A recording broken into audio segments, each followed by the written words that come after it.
여러분 이제 교회 다니다가 나 교회 그만 다니겠다고 시험 들어서 그만 다닌 사람들 찾아가가지고 상담을 하다 보면 어때요? 왜 교회 안 나오려고 그래요? 그러면 그게 권사예요? 그 인간이 그게 권사예요? 나한테 이러저러 이랬어요? 난 그 권사 꼴도 보기 싫어서 교회 다니기 싫어요. 안 갈래요. 그렇게 이야기하면 우리가 권면하는 중요한 말이 있죠. 하나님 보고 교회 다니지 사람 보고 교회 다녀요? 여러분 하나님 보고 예수 믿지 사람 보고 예수 믿나? 그 이야기가 맞는 말이에요? 틀린 말이에요? 맞는 말 같은데 사실은 틀린 말이기도 해요. 왜냐하면 믿음 좋은 사람들에게는 맞는 말이지만 믿음이 부족한 사람들에게는 이게 참 믿음이 연약하잖아요. 그러니까 하나님 보고 다닐 수가 없어요. 누구 보고 다니게 돼요? 사람 보고 다니게 된단 말이죠. 우리 옆 사람에게 이렇게 이야기해 보실까요? 자기야 사실은 나 자기 보고 약대교회 다닌다.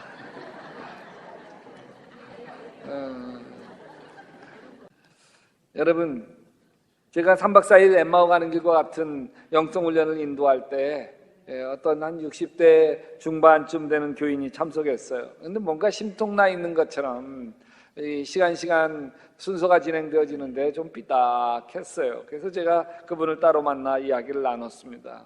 권사님이세요? 왜냐하면 그 정도 나이가 되면 주로 권사님이시기 때문에 그래요. 아니에요, 성도예요. 그래서 교회 다닌 지 얼마 안 되셨군요. 아니에요, 교회 다닌 지 시집 올 때서부터 다녔으니까 한 40년 다녔어요. 여러 가지 직장일 때문에 교회를 잘 못 다니게 됐군요. 아니에요, 저 직장 없이 집에서 살림만 하고 교회 한번 빠진 적이 없어요. 제가 계속 헛다리만 짚고 있는 거예요. 근데 이분이 툭 한마디 던져요. 저는요 집사 권사 그딴 거 절대 안 해요. 왜요? 저 시집 와서 시어머니 때문에 교회 다니기 시작했어요. 시어머니가 교회 권사예요. 근데 권사면 뭐래요? 그게 권사예요? 교회에서 설교 말씀 들으면 뭐예요?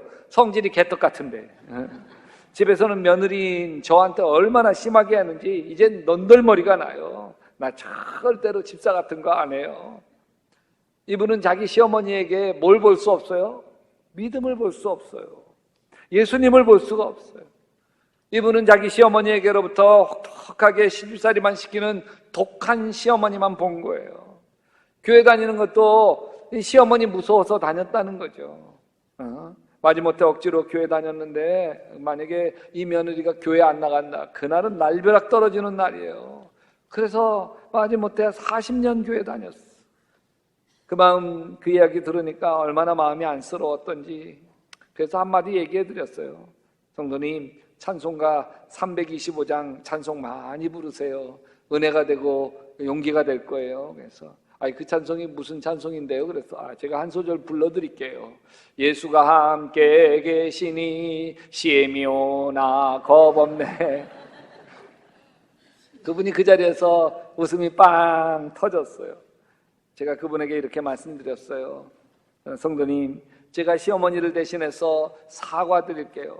정말 시어머니 권사님은 잘못하셨어요. 시어머니에게 화풀이하며 사신 거 정말 잘못하신 거예요.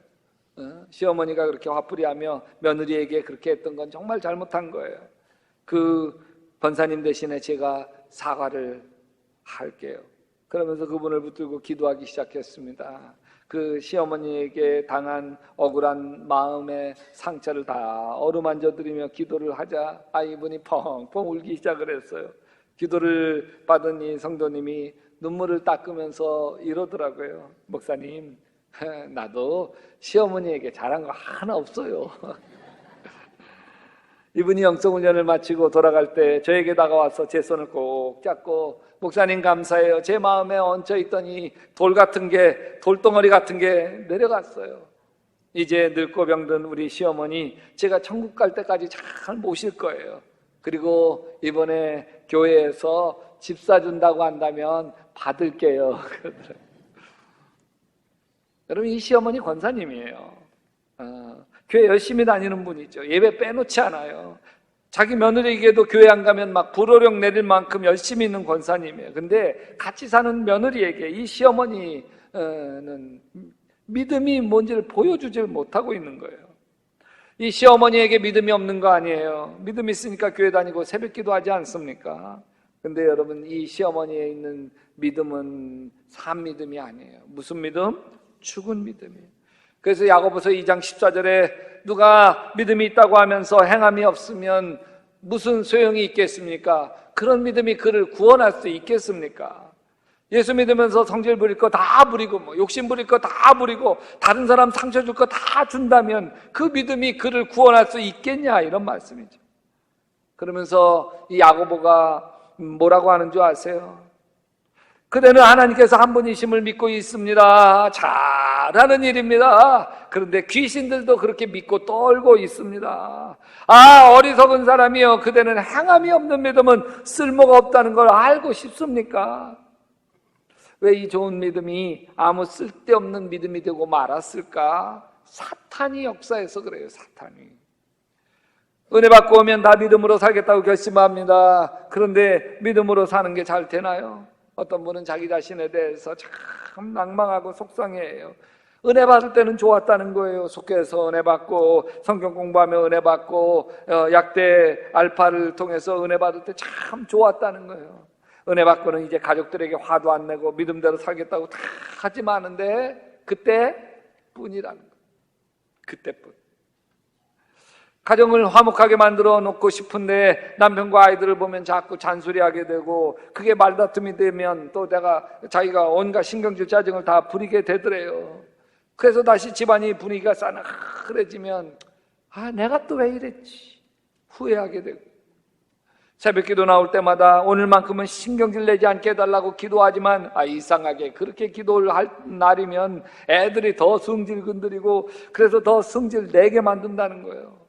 그래서 이젠 새벽 기도 나와서 기도 시간에 기도도 못하고 십자가만 바라보고 간다고 그러면서 툭 한마디 하더라고요. 목사님, 전 안 되나 봐요.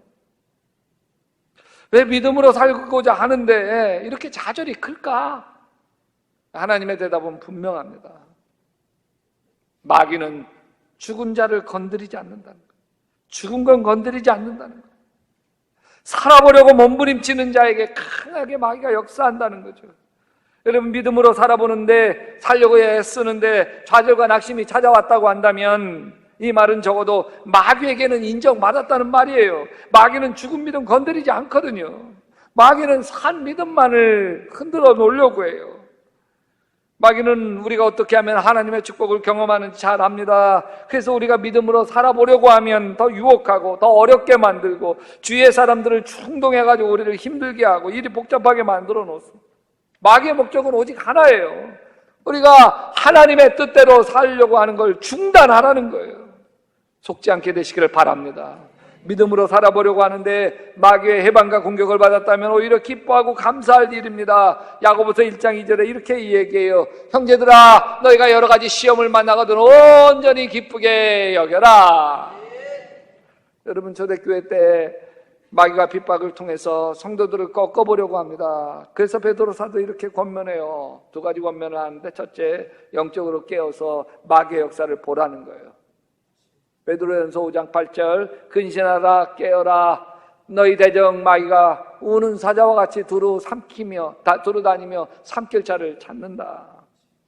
사단은 우리의 연약함을 공격합니다. 그래서 우리로 하여금 난 못해, 난 가짜야, 난 실패자야, 난 못났고 무능하고 게으르고 형편없어, 그런 마음으로 좌절하게 만듭니다. 여러분, 사단은 사람에게 허물과 약점이 없는 사람 어디 있겠어요? 근데 그 허물 때문에 하나님이 절대로 우리에게 실망하지 아니하시고 우리를 싫어하지 않습니다. 여러분, 사도 바울은 이렇게 이야기합니다. 오히려 하나님은 그 허물과 약점 때문에 우리를 더 사랑하고 아낀다는 거예요. 나의 여러 가지 약한 것들에 대해서 자랑합니다. 그것은 내가 약할 그때에 강해지기 때문입니다. 두 번째, 베드로 사도는 사단이 흔들수록 믿음을 굳게 잡으라고 이야기합니다. 믿음 안에 굳게 서서 마귀를 대적하십시오.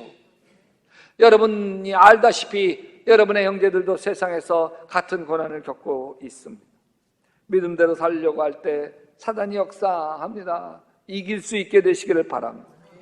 보통 예수 믿으려고, 종교를 바꿔서 예수를 믿으려고 하면 집안에 자꾸 애군이 낀다고 합니다. 교회도 다니기 시작했는데 이 안 좋은 일이 자꾸 생긴다고 하죠. 이분은 이 고비를 넘어야 됩니다. 우상을 섬겨서 잘 되는 사람이 없어요.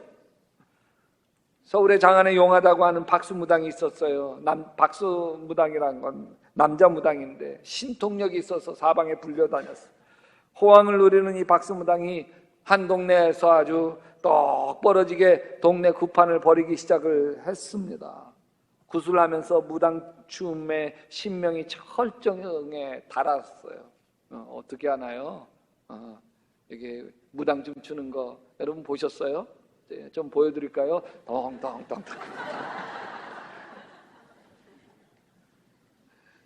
근데 이게 막 신명이 다 달았을 때 지나가던 어떤 전도사님이 그 무당을 향해서 자식 망할지 때려치고 예수 믿고 천당 가시오. 그 소리에 갑자기 기분이 잡쳤어요. 그래가지고 굿반 집어치웠는데 그날 밤부터 이상하게 잠은 오지 아니하고 자꾸 그 전도사의 고함 소리만 들리는 거예요. 자식 망할지 때려치고 예수 믿고 천당 가시오. 밥도 입에 잘 들어오지 아니하고. 그러던 중에 주일 종소리가 땡그랑 땡그랑 땡그랑 땡그랑 울리는데 뭐에 홀린 듯이 이 교회에 가게 되었고 예배에 참석하게 되었고 온 가족이 예수를 믿게 되었습니다. 여러분 그 박수무당의 아들이 나중에 어떻게 된 줄 아세요? 바로 연세대학교 총장을 지낸 백낙준 박사가 되었습니다. 사단이 아무리 흔들어도 하나님 앞에 나올 수 있게 되시기를 바랍니다. 믿음대로 살게 되시기를 바랍니다. 감리교 창시자인 존 웨슬리 어머니가 수잔나 웨슬리인데 탄광촌에서 목회하는 가난한 목사의 사모님이었습니다. 이 수잔나는 자녀를 낳았는데 좀 꽤 낳았어요. 우리 교회에서 가장 자녀 많이 낳은 사람이 한 5쯤 낳았는데 이분은 19명을 낳았어요. 생활이 어려워서 아이들을 학교에 보낼 수 없었어요. 자신이 직접 교사가 되어서 교육을 시켰습니다. 매일 가족 성경 공부와 기도회를 저녁 6시부터 9시까지 가졌고 어린 자녀가 걷기 시작할 때면 자녀들의 손잡고 감옥과 병원, 양로원을 함께 신방하며 이웃사랑의 정신을 키워주었습니다. 한 주에 한 끼씩 금식하며 하루에 3번씩 소리내어 기도할 것을 가르쳤습니다. 밤 9시에 경건 기도회가 끝나면 아이들을 세워놓고 물었습니다. 얘들아, 너희가 누구냐? 아이들이 대답합니다. 우리는 위대한 사람입니다. 어머니가 다시 묻습니다. 누가 너희를 위대하게 했느냐? 하나님이 우리를 위대한 사람이라고 했습니다. 그러면 너희는 지금 무엇을 하고 있느냐? 우리는 지금 역사를 창조하고 있습니다. 그 일을 누가 하게 했느냐? 우리를 위대하게 쓰시기를 원하는 하나님이 하게 하셨습니다. 이 같은 문답이 끝나면 모두 아멘 하고 잠자리에 들어갑니다. 사단이 아무리 흔들어도 나는 하나님의 사람이야, 하나님이 함께 하시는 사람이야, 하나님이 잘되게 할 사람이야, 믿음으로 붙을 수 있게 되시기를 바랍니다. 믿음이 위대해요. 믿음이 고난을 이깁니다. 아멘. 질병을 이겨요. 아멘. 갈등을 이깁니다. 아멘. 성품을 바꿔요. 아멘. 운명을 바꿉니다. 아멘. 귀신도 쫓아내요. 그래서 마가복음 16장 17절에 믿는 자들에겐 이런 표적이 따르리니 곧 그들이 내 이름으로 귀신을 쫓아내며 새 방언을 말하며 뱀을 집어올리며 무슨 독을 마실지라도 해를 받지 아니하며 병든 사람에게 손을 얹은 즉 나으리라. 근데 여러분 이 믿음이 둘로 나뉘어요. 하나는 살아있는 믿음이고 하나는 죽어있는 믿음입니다.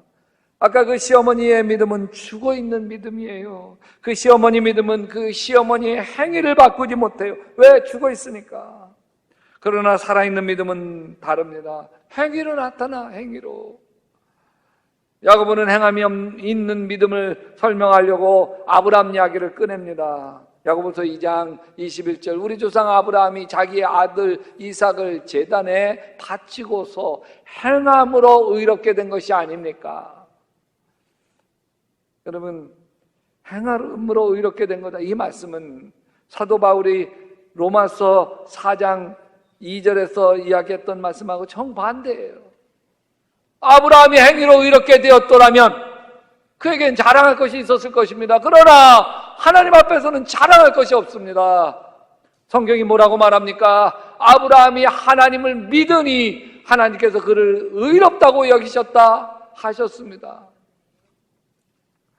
여러분, 야고보서는 아브라함이 행위로 의롭게 되었다고 말하고 바울은 반대로 오직 믿음으로 의롭게 되었다고 이야기합니다.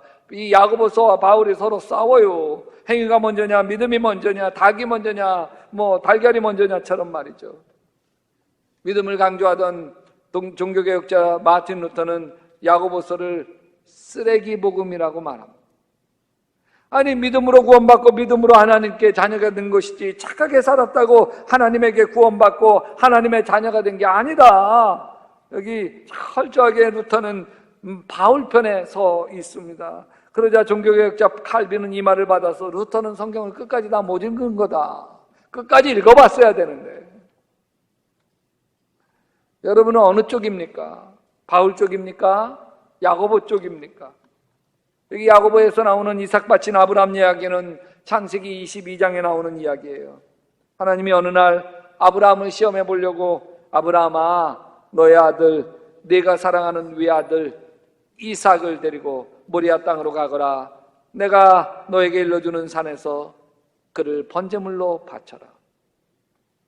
만일 하나님이 아브라함아 아들을 바쳐라 그랬으면 고민하지 않고요 이스마엘을 제물로 바쳤을 거예요. 근데 하나님이 약속하시지 내가 사랑하는 외아들 이삭 꼭 집어서 바치라고 합니다. 그것도 번제물로 바치래요. 여러분, 번제라고 하는 거는 몸을 다 토막내가지고서 태워서 제물로 드리는 게 번제예요. 이 우직한 아브라함이 번제에 쓸 장작을 아들 이삭에게 지우고 자신은 불과 칼을 챙긴 다음 함께 사흘길을 걸어갑니다. 한참을 걸어가면서 아들 이삭이 아버지 아브라함의 마음을 뒤집어 놓는 말을 꺼내요. 아버지, 불과 장작은 여기 있습니다마는 번제로 바칠 어린 양은 어디 있습니까? 아브라함이 이삭에게 할 말이 있어야죠. 얘야, 번제로 바칠 어린 양은 하나님이 손수 마련해 주시겠지. 모리아산에 도착해서 아브라함은 제단을 쌓고 제단 위에 장작을 벌려놓은 다음 제 자식 이삭을 꽁꽁 묶어서 제단 장작 위에 올려놓습니다. 아브라함은 우악스러운 손으로 이삭의 얼굴을 움켜잡고 다른 손으로 칼을 번쩍 들어서 아들 손통을 끊으려고 합니다. 바로 그때 화급하게 하나님의 천사의 소리가 들립니다. 아브라함아, 아브라함아, 그 아이에게서 손대지 마라. 그 아이에게 아무 일도 하지 마라. 내가 너의 아들, 너의 외아들까지 나에게 아끼지 아니하니 내가 하나님 두려워하는 줄을 내가 이제 알았다. 야고보서에서는 바로 이때가 하나님이 피로써 아브라함을 의롭게 여기게 된 시점이라고 이야기합니다. 만약 아브라함이 하나님께 순종하지 않았더라면 어떻게 되었을까? 하나님, 백세 얻은 내 아들입니다. 내 인생의 유일한 희망입니다. 행복입니다. 이 아이만은 안 됩니다. 절대로 그럴 수가 없습니다. 이렇게 불순종했더라면 아브라함 속에 있는 믿음도 아무 쓸모가 없는 죽은 믿음이었을 거예요. 야고보서 2장 22절에 이렇게 이야기합니다. 내가 보거니와 믿음이 그의 행함과 함께 일하고 행함으로 믿음이 온전하게 되었느니라. 아브라함의 믿음은 행위로 나타났고 그 행위로 말미암아 믿음이 온전케 되었다는 말입니다. 여러분, 믿음은 속이 다 보여요. 죽은 믿음인지 산 믿음인지 속이 다 보입니다. 그 시어머니, 며느리 쥐잡듯이 했던 그 시어머니 권사님의 믿음도 속이 다 보인 거예요. 시어머니 믿음은 시어머니의 고약한 성질 머리 하나 고치지 못하는 아무 쓸모짝이 없는 믿음인 게 다 보인 거예요. 아브라함은 자기의 아들 독자 이삭을 아낌없이 바치는 것을 통해서 아브라함 속에 있는 믿음이 얼마나 위대한 믿음인지 그 속이 다 드러났어요. 여러분의 믿음은 어떻습니까? 사실 다 보입니다. 열매로 다 보여요. 옆 사람에게 이렇게 이야기해 보십시다. 나 자기 믿음이 다 보인다. 또 한마디 더 합시다. 와, 대단하네. 야고보서 2장 15절에 이렇게 이야기합니다. 만일 형제나 자매가 헐벗고 일용할 양식이 없는데 너희 중에 누구든지 그에게 이르되 평안히 가라, 더욱게 해라, 배부르게 하라며 그 몸에 쓸 것을 주지 아니하면 무슨 유익이 있으리요. 이와 같이 행함이 없는 믿음은 그 자체가 죽은 것이라. 여러분, 버나드 쇼는 다른 사람에게 범하는 최악의 행위는 그들을 미워하는 것이라기보다는 그들에게 무관심한 것이다. 오늘날 우리에게 가장 무서운 거는요, 미사일도 핵폭탄도 아니에요. 우리에게 가장 무서운 거는 안으로부터 우리를 파괴하는 이웃에 대한 무관심, 이웃의 아픔에 대한 무관심입니다. 우리 믿음이 섬김으로 봉사로 나타나지 않는다고 한다면 우리 믿음은 죽은 믿음입니다.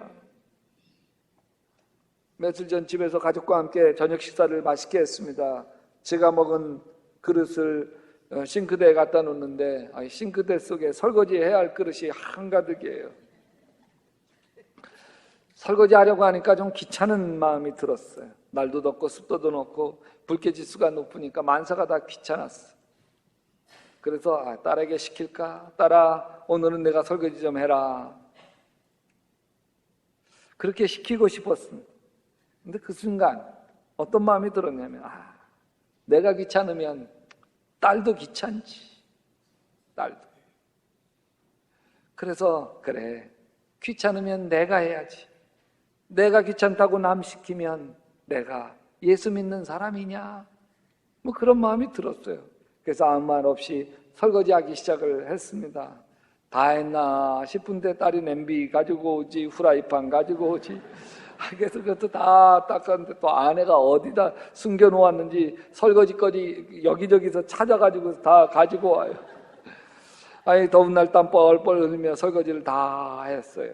그랬더니 딸이 한마디 하더라고요.